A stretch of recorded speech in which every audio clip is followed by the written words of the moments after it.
Hello, happy 2025 everyone. Shen here rapping for Kiasu Design Live. So we are still around guys, and we are still in the process of preparing an episode to be released, but it may take a while. So we thought that it's actually a good idea for us to release somewhat of a secret recording of a talk that both of us got invited to last year in November for a new women-led community in Singapore called The Good Circle. And the talk is titled The Power of Starting Something, which I think is also a really good episode to kickstart this year. So please enjoy this recording, and I really hope that it can be an inspiration for any one of you out there. So please enjoy while we go get prepared for our next episode. See y'all! Hand the mic over to our first two speakers, Adela and Xuan. Hello! Hi everyone! Hello! I'm Xuan. I'm Adila. And we are from the Kiasu Design Live podcast. Yes. You know what? Because we have been recording the podcast for 2 years. Funny thing is, this is our first time doing a talk in person. Yeah, we have been invited for talks before. It's always I was alone or she's alone. So it's the first time we are together. Yes.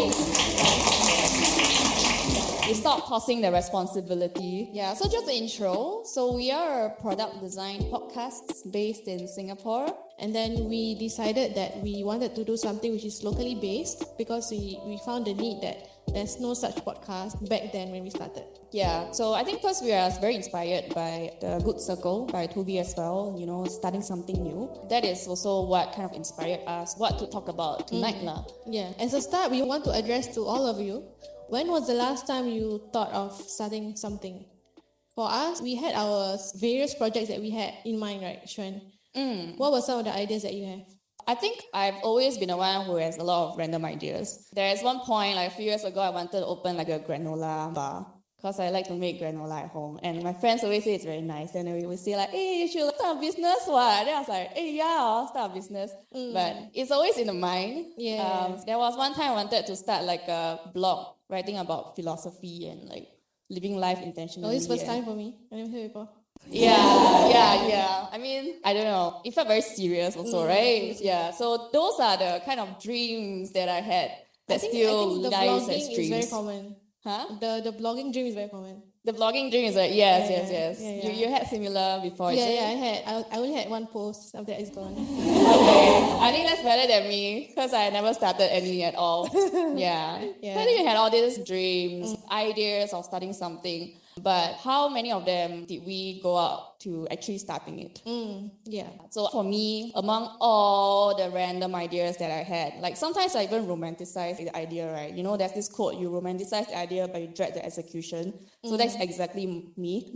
And I think when I think back about the achievements that I had, the podcast is actually the ones that really give a lot of fulfillment to my life. I know that we really started, that we really executed it and we brought it to the furthest. Yeah, I don't do that actually. For me personally, last time I used to have a paper quilling business. For me personally, when I want to start something, right, when I get the idea, I always get motivated if there's the monetary wise or there's some exposure. Right. If there's nothing, forget it. Overthinking it, right? Yeah, correct. Yeah, so I have a lot of ideas back then, and these ideas will always come to me when I'm showering, I'm washing the dishes, and I'm like, oh, this is a good idea. I jot it down, I get started, have the name. I'm lazy already. Forget it. Basically, podcast was something that I'm truly happy that it went through for 2 years. And it's a project that I'm really proud to be doing with Xuan. Because we kind of recognize this an achievement for both of us. And I think we wanted to take this chance to kind of dissect what really led us to starting something. Yeah, so I think we broke it down into 4 chapters. So the first one is recognizing a need. Yeah, so if we travel back to 2019, I just quit my job. I started to realize I was just going to the office 9 to 5 and then clock in, clock out. So I quit. And then I decided I want to forge my own way. So I went to freelancing. So I had no business experience prior to that. I just went in and did it lah. So what happened was back then when I was freelancing in 2019, after a year, I realized I still needed that source of social interaction with designers. And that was something that was lacking for me. That was something that I didn't seek when I was in my early 20s because I didn't think it was important. But then I realized I needed that. Then that's when, around 2020, when COVID happened, a lot of designers went online, and then we were all gathered on the Discord server, Friends of Figma. So basically, I started to realize that I really was lacking some social discussion with other like-minded designers. And this was something that I seek from international podcasts. But then there was one time I was listening to one episode, and then they were saying about, oh, dude, I was at this place and it was winter, and then I was like, I really cannot relate to this guy. I really want to relate to what he's talking. I really cannot relate, man. Like, talk about sweating in summer and fair price something vouchers, like that. right? Like, I'm so hot here and you're complaining about winter, but your topic is good, but I just cannot relate to you. Yeah, so inside me, I was like thinking, there should be a way where I want to listen to a podcast, a design podcast, that I can relate to. Like talking about the plastic bag NTUC, saying like why you have to pay 10 cents more. It's something that we want to like relate to, right? Yeah, so that's why I got the idea, and I was inspired to do that. But I was still afraid to start because I was just alone. Yeah.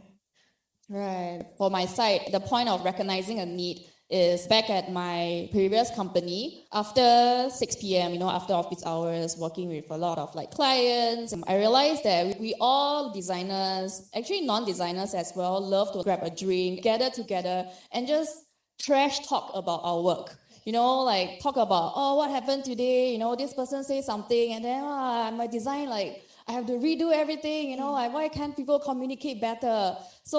And then that actually led to a lot of very deep discussion about, can we think about the process? What are the principles that we can set out with our cross-functional roles? And we always end up our conversations after office hours with this one sentence saying that, wait, this can be a podcast. Like, it's so profound and like rewarding that we always feel like, damn, it should be recorded, because everyone in the room related to it so well that we thought maybe we could have broadcasted it, So that was when it hit me that, okay, maybe there's this need, like there should be this platform or forum for people to come and listen, resonate with each other, commiserate with each other, So I think that was the point for both of us. Back then, like context, right? We are still in our separate world. Yes. We haven't met. Bubble, and she said no own bubble. Yeah, so both of us just recognized a need on our own.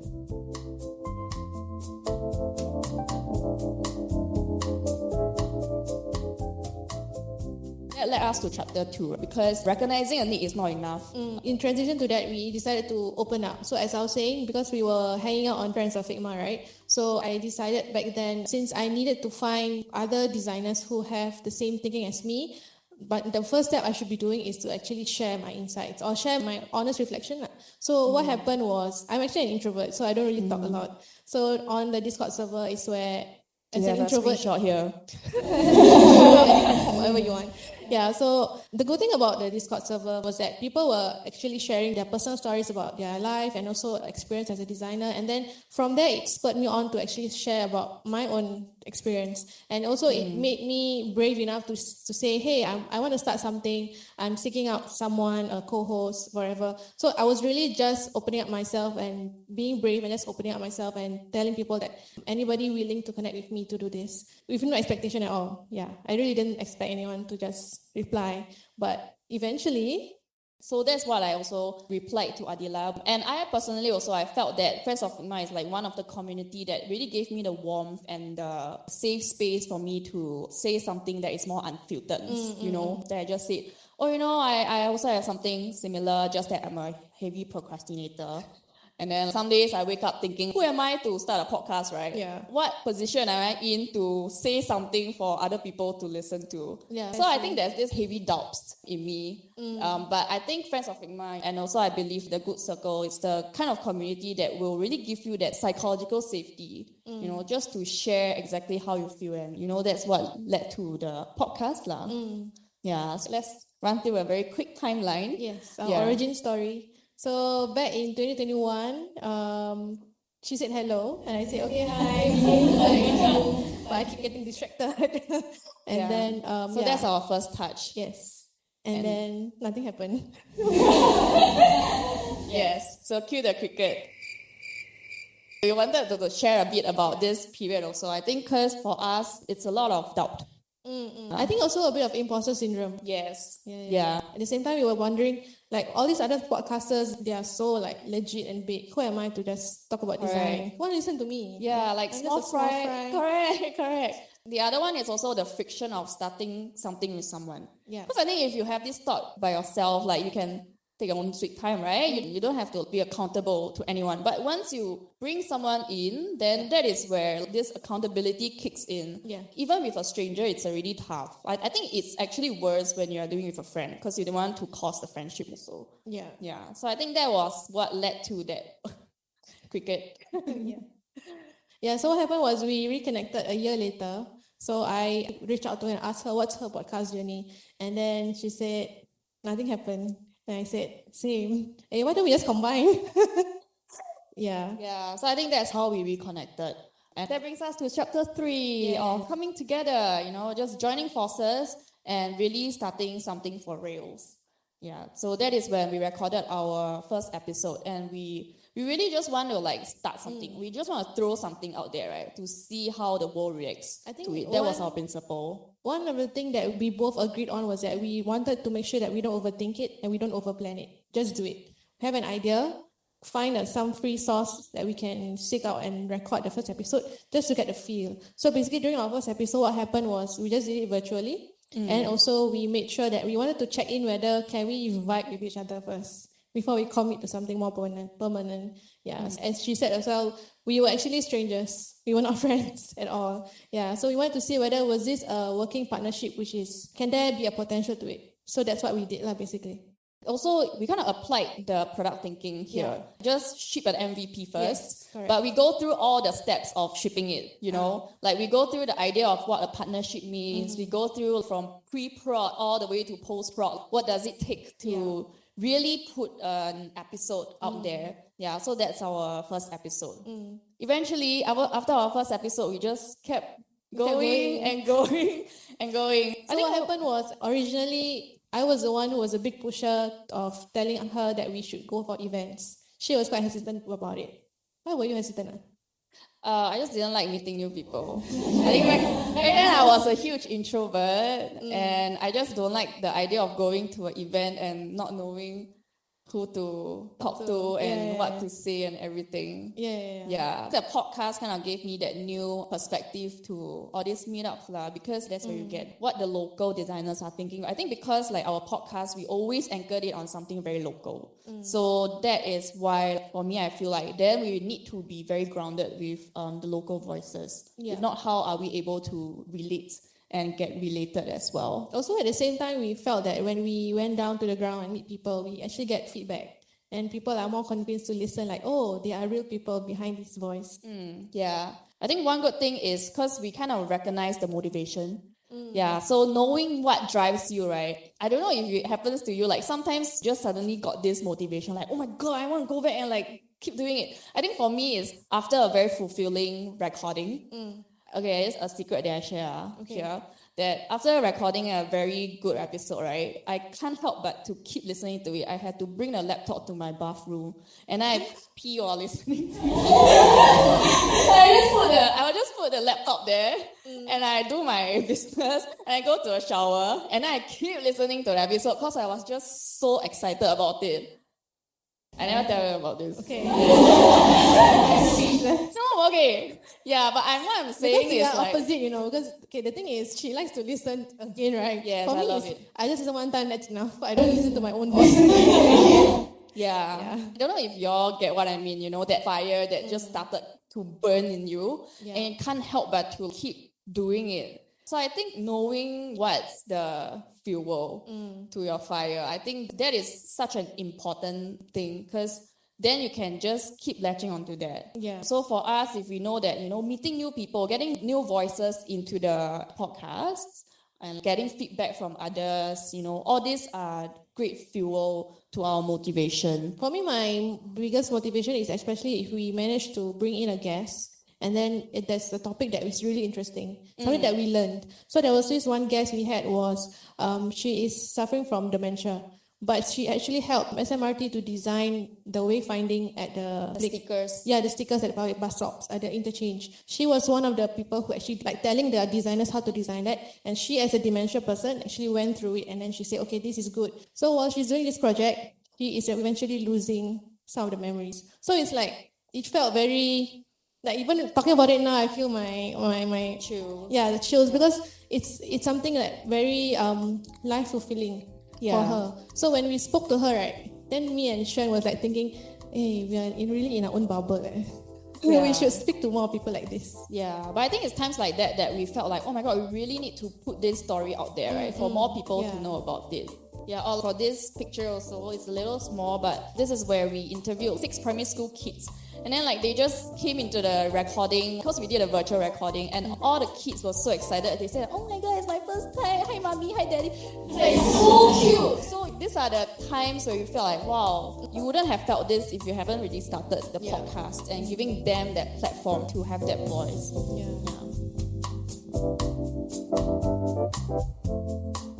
Yeah, so just to close up the timeline, we first touched August 2021. I think it's more than 2 years now. And we are really proud to say that, yay, we are 38 episodes already. So, yeah, just really glad that...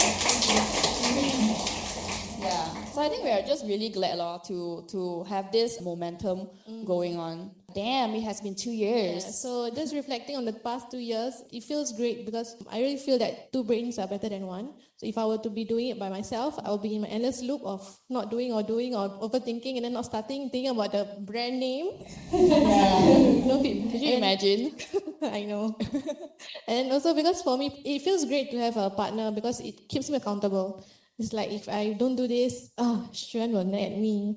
But she doesn't nag, she doesn't nag. Yeah, but it's that pressure, you see, there's a deadline and then you have a partner checking up on you. Yeah, I think that's where community comes in, right? Just, finding someone who has that same goal with you, same idea with you, and then just putting each other as an accountability partner. I think that is so strong. Yeah, for me, it really taught me, what people say, when you want to go far, go together. Definitely, we will go fast if we go alone. But when we bring someone in, I recognize that we will go slower. Like, when we make decisions, we will always need each other to have inputs on it. That's why it slows us down. So that's something that I recognize. But I think it's the distance that matters, right? Without Adila, without the partnership, we wouldn't have found the strength to, email an author of a book. We borrowed from a library and asked her like, hey, you want to come to a podcast and talk about it or not? And then she said yes. Yeah, like so surprised. This kind of strength, I'm sure some of you have that individually, but like we are too weak to have that individually. So I think combined, it spurs us and multiplies those ideas and the motivation as well. And also adding on to that, I would also say, because sometimes when you have an idea, you only think of one certain way, but only when you open up to your partner or other friends, then you realize, hey, actually you can cross-function and also think of it in another way. Yeah, to be more meta about it. Right now, this talk is also somewhat of a partnership because we didn't really have a script. We just keep bouncing off each other. Yeah, if you guys realize. In a sense, like having someone to soundboard and having someone to keep building onto each other, that is a blessing to me. It also teach me what a partnership entails because we also have to recognize like if you bring someone in, it's not all unicorns and butterflies, right? Like when there's someone, there's always tension. And you have to recognize that tension. So what's in my head when I picture a partnership is like 2 of us, but we are tight on the leg. Like both our legs are tight and our hands are tight. If one person wants to move fast, the other person doesn't want, then that's the tension, right? And we have to recognize that, okay, why don't you want to move fast with this? Is there, should we do a recalibration or can we address this? Or like, if I want to go one direction and Adila wants to go the other direction, then let's talk about that, right? So I think partnership is always about recognizing this tension, recognizing how can we accommodate. Yeah, and our different strengths as well. Yeah, so our last chapter is something that is very close to today's event as well, which is owning our identity. The podcast is also a way for us to understand more about ourselves because I'm very confident to say that everything that we put on the podcast is truly us. It's genuinely us, like unfiltered version of us. For me, I always pride myself to be vulnerable, especially in workplaces. I like to be the first one to be vulnerable, so to open others up. I see that as a strength. There was one episode where she was really vulnerable when she was sharing her story about being laid off. I think after that episode, you felt like this free feeling, right? Remember? Yeah. Yeah, it was like a counseling session with Adila. Yeah, that's true. I think that is also when we realized that, hey, actually talking about feelings, people actually like to listen about that. And for me personally, I believe in being compassionate, put myself in others' shoes. So even if I dislike working with you, but I will still try to put myself in your shoes. At the same time, similar to Xuan about being vulnerable, for me, it's about being brave to share openly and admit mistakes. So like as mentioned before, right, in this good circle that we want to be brave enough to actually open up and be vulnerable and share what are your worries and what are your thoughts and what are your ideas. Yeah. Because I think the idea of starting something, it's not really about the starting something. I think it's being very proud of what you have started and putting everything about you as an ingredient of the thing that you started. I think that is that very powerful thinking behind starting something. Yeah. So I'd say that is also the essence behind our ingredients podcast. to our podcast, basically. Yeah. Yeah. I think starting something is really good, but in the process, let it help you find yourself and help you know who you are and be proud to own it. Yeah, so by actually highlighting like about our different selves, right, and then we realize that these are the things that we can bring into our podcast when we are doing it together. Okay. Yeah. So that's the end of our presentation. Thank you. Thank you to both Xuan and Adila for the really vulnerable sharing.